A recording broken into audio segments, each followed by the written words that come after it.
tapusin mo muna yung homework mo. Pag si Tita Angel po yung nagbabantay sa akin, lahat ng gusto ko pwede. Ano yon?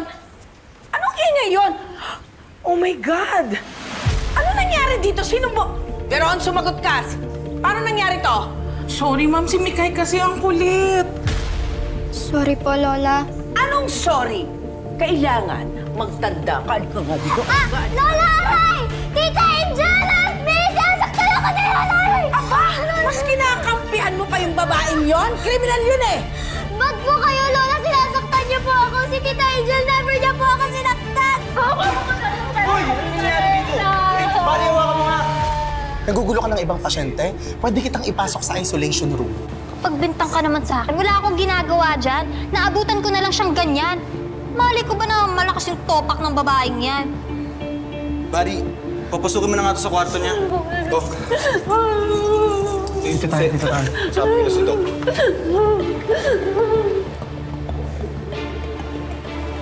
Uy, nurse, Pogi.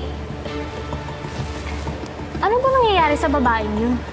Si Trixie, may post-traumatic stress disorder kasi siya.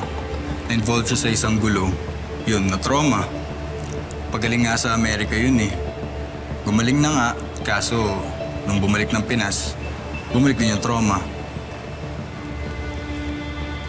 Kawawa naman. Sinabi mo pa.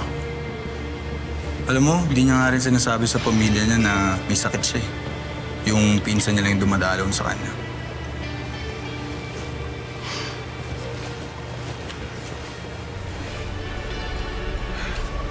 Buti nga may dumadalaw sa kanya eh. Samantalang ako, hindi man lang ako kinakamusta ng ate ko dito. Eh, di ako yung kakamusta sa'yo. Lola! Ano? Sabi po ni Tita Angel, hindi mo sasaktan ang taong love mo! Naniniwala ka naman doon. Alam mo ba, bad yun? Kriminal siya. Mas bad po kayo, Lola! Sinasaktan niyo po ako! Si Tita Angel, hindi niya po ako sinasaktan! Kung ano-anong natututunan mo dyan sa peke mong tita. Ang bad ka talaga. Kailan ka ba magtatanda, ha? Stop it! Ano ba? Wala kayong karapatan ganyan si Mikay. Kung may problema kayo sa anak ko, akong kausapin niyo. Eh, dinidisiplina ko lang yung batang yan eh. Paano?